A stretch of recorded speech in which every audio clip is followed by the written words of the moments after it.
Bonjour, bienvenue dans cette nouvelle émission Quoi de neuf. Aujourd'hui, je reçois M. Max Orville, la Renaissance, Renaissance Martinique. Renaissance Martinique. Bonjour M. Orville, merci d'être avec nous sur le plateau de Zouk Télévision. Bonjour M. Granier, c'est une joie et un plaisir de vous retrouver et de retrouver vos auditeurs, vos téléspectateurs de Zouk TV, à qui on souhaite une bonne année. Merci beaucoup, justement. J'allais vous dire, si vous voulez présenter vos vœux à ceux qui nous écoutent. Eh bien, écoutez, les choses vont être très claires. L'année 2020 a été une année exécrable. Je souhaite à chaque Martiniquais d'avoir la meilleure année possible, notamment dans le monde de l'entreprise. J'ai eu l'occasion de formuler 3 vœux. Le premier, c'est que tous les Martiniquais soient et demeurent en très bonne santé. Et face à cette pandémie, peut-être que les gens ne seront pas d'accord avec moi, mais la vaccination apparaît déjà comme la première arme. J'entends effectivement les difficultés, mais il faudra bien à un moment donné qu'on y arrive. Le deuxième vœu, c'est que notre tissu entrepreneurial productif, le secteur privé, puisse effectivement, avec les dotations de l'État dans le cadre du plan de relance, puisse repartir, parce que notre économie a beaucoup souffert de cette pandémie, et ce n'est pas terminé. Et enfin, je souhaiterais que le vivre ensemble, qui a été si malmené, si décrié, nous sommes si divisés, je souhaite que la confiance revienne et que ça soit même notre principal moteur, plutôt que la défiance, la haine, l'insulte ou les armes.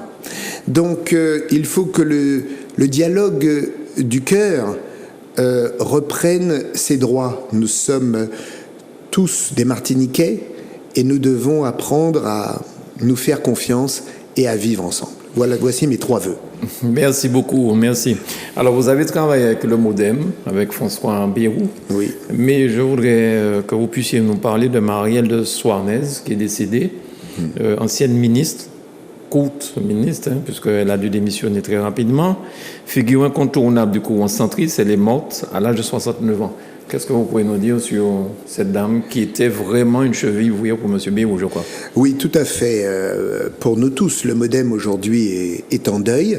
C'était notre vice-présidente. Vous avez rappelé un petit peu son parcours. Elle a été longtemps une députée européenne. Elle a énormément milité pour l'Europe. Elle a été une éphémère ministre des Affaires européennes en 2017. Elle a poursuivi à la tête de la Commission des Affaires étrangères de l'Assemblée nationale comme députée et présidente de cette commission. Elle était très exigeante. Elle était très engagée. C'était une ancienne giscardienne. Elle avait le centrisme chevillé au corps et un humanisme qui lui faisait... déborder de son camp initial. Avec Vincent Peillon, à l'époque, en 2009, elle avait parlé de l'avenir aussi un petit peu à gauche. Bref, elle transcendait les courants et elle nous a transmis ces valeurs et cette exigence. En ce qui concerne les Antilles et la Martinique, je veux lui rendre hommage pour 2 choses. En 2018, le MODEM avait organisé un colloque ici avec nombre de parlementaires européens et l'idée m'avait été soufflée par Marielle de Sarnez qui souhaitait effectivement intervenir et faire que l'Europe vienne à la Martinique. C'est une autre conception que de se dire, bon, c'est la Martinique qui va se plaindre à l'Europe de toutes sortes d'exigences. Là, le centre, l'outre-mer, c'était devenu l'Europe. La Martinique était devenue, le cœur du problème pour prendre en compte nos préoccupations. Donc ça avait été un magnifique moment. Et puis en 2010, elle était également de passage en Martinique et elle avait été à l'initiative de la visite du feu député de Mayotte qui était venu parler de l'article 74 que Mayotte expérimentait à l'époque pour dire « Oh là là, ne rentrez pas là-dedans, vous ne savez pas à quoi vous en tenez ». Donc Marielle de Sarnez était une grande dame du centrisme que nous pleurons et à qui nous pensons, et je vous remercie de m'avoir donné l'occasion de le faire aujourd'hui. Merci beaucoup, Monsieur Orville. Alors, vous avez créé un groupe de réflexion Renaissance Martinique. vous faites partie toujours du MODEM. Oui, tout à fait. Mais c'est totalement différent. Renaissance Martinique, c'est pas un groupe politique que vous avez monté. C'est pas un... Pour l'heure, Renaissance Martinique n'est pas un groupe politique, c'est une sorte de think tank, de groupe de réflexion qui réunit des personnalités de la société civile qui sont parfois de droite, engagées, parfois de gauche, engagées, souvent du centre, mais aussi bon nombre de chefs d'entreprise de la société civile, parce que nous considérons que le secteur privé, qui est la cheville ouvrière, encore une fois, de la Martinique, ce sont les entreprises qui créent les emplois, hein, ce n'est pas le secteur public.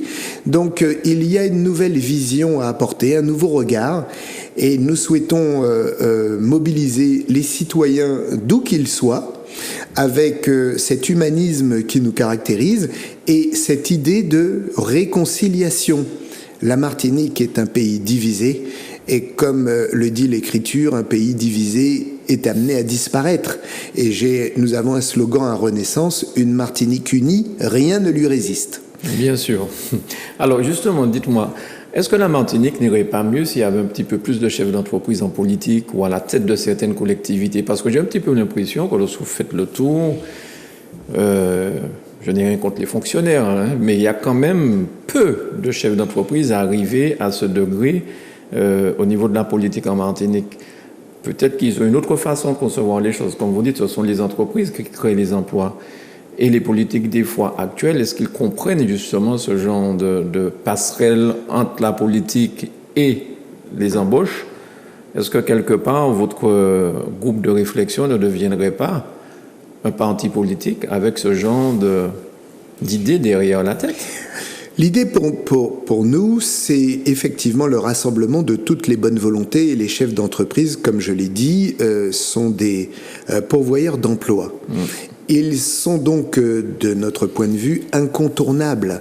Vous savez très bien que l'histoire de la Martinique, c'était que dans les familles, lorsqu'on était enfant, on nous disait « faites des études, devenez des fonctionnaires ». Mon père me rappelait toujours que quand il était jeune, avant d'intégrer l'enseignement, sa mère lui disait « intègre l'enseignement, tu deviendras instituteur et ton salaire tombera, paf, tous les mois ». Bon, donc le fonctionnariat part aussi de cette sécurité de l'emploi. Aujourd'hui, les choses ont évolué, fort heureusement. Le secteur public est encore, et je vous l'accorde, trop présent dans la gestion des affaires publiques. Il conviendrait davantage que les chefs d'entreprise s'y intéressent, se mobilisent, apportent leur regard. Il n'y a pas un regard qui est mieux que l'autre, mais il faut effectivement le partager, leur savoir-faire. La seule réserve que j'y mets, il faut, et c'est la loi aussi, le respect d'une certaine éthique, déontologie, pour éviter d'éventuels conflits d'intérêts. On ne gère pas, malheureusement ou heureusement, et heureusement de mon point de vue, un service public comme une entreprise. Une entreprise répond à des logiques d'intérêt ou d'intéressement. Et le secteur public est là pour, comment dirais-je, rendre un service à des administrés. Mais vous avez parfaitement raison, les deux sont de mon point de vue compatibles. J'ai fixé à peu près la frontière.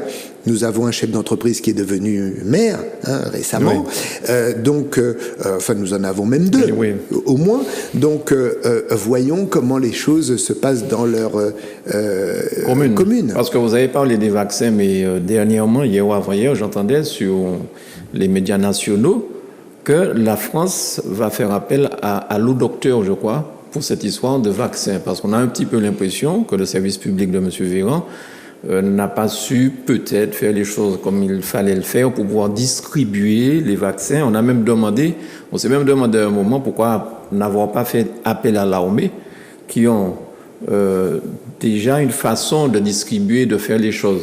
Donc on a un peu l'impression que sur ce plan-là, le service public n'a pas assuré, et aujourd'hui on fait appel à des privés. Il y a les pharmaciens qui montent en ligne aussi pour dire mais laissez-nous, puisque nous avons contact avec la population, donnez-nous l'autorisation pour qu'on puisse essayer de vacciner le maximum de personnes. Alors je ne rentrerai pas dans la partie critique d'un gouvernement de ce point de vue-là. Mais je dirais ceci, vous savez, lorsqu'on est aux affaires, on a un regard qui est parfois différent. Et vous savez que nous sommes français, donc il y a à peu près 56 à 58 millions de Français. Il y a autant d'épidémiologistes depuis cette pandémie que nous avons de Français. Tout le monde a un avis sur la pandémie, sur ce que ça devrait faire. Tous les jours, les médias nationaux vous mettent un épidémiologiste ou quelqu'un qui va vous dire le contraire de ce qui se dit. Et ça pose une vraie question aussi.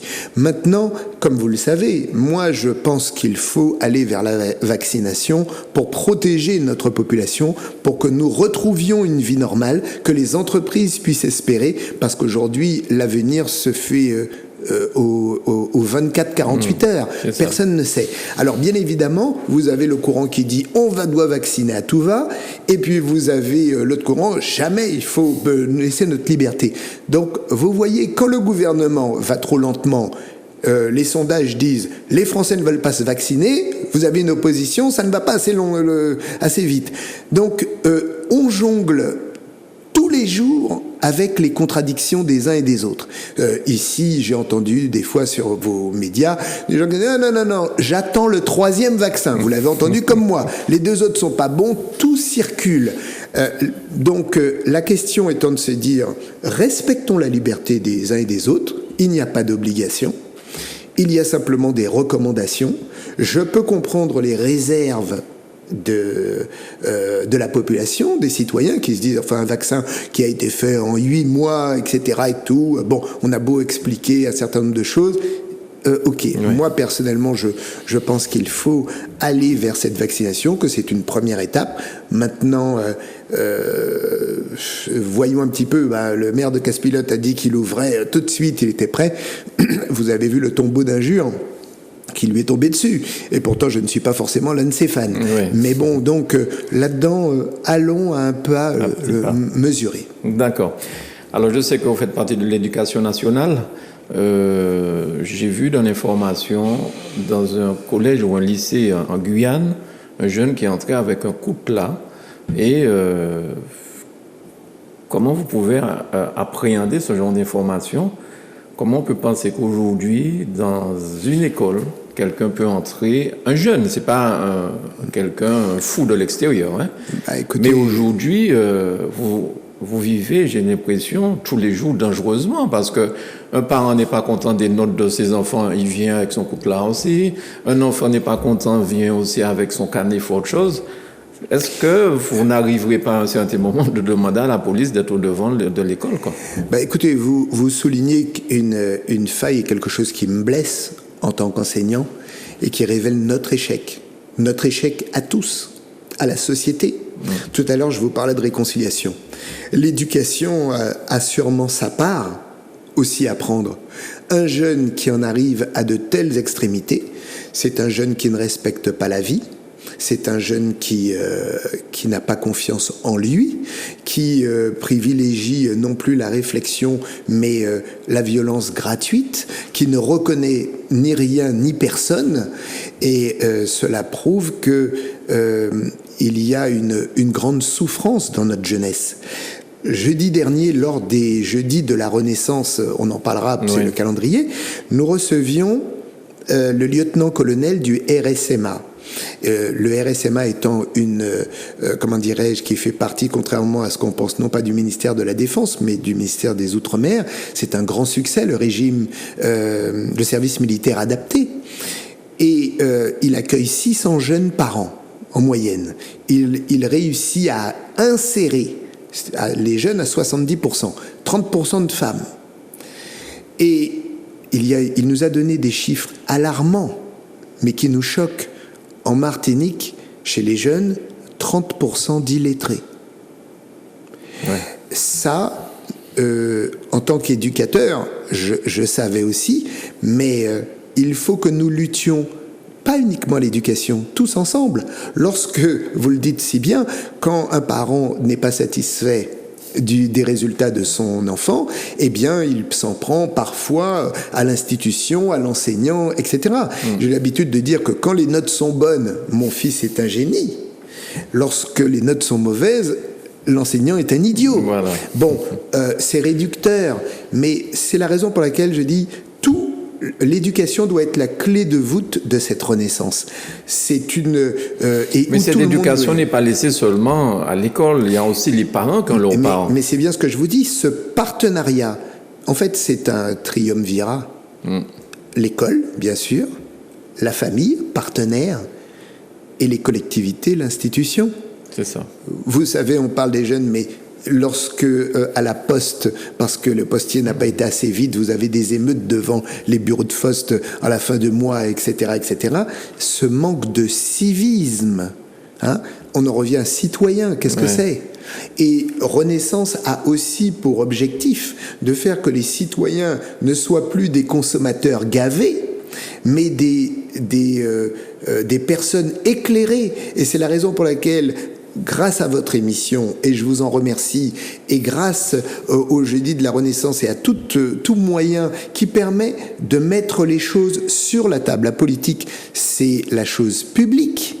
Quand vous avez 69%, près de 70% d'abstention aux dernières élections municipales, qui doit décider de l'avenir des populations ou même de la collectivité, lorsqu'il y a ce désintérêt grandissant, ce fossé qui s'est creusé entre les citoyens et le pouvoir politique, nous allons très tranquillement vers des dictatures, vers de l'extrémisme, et qui est dangereux.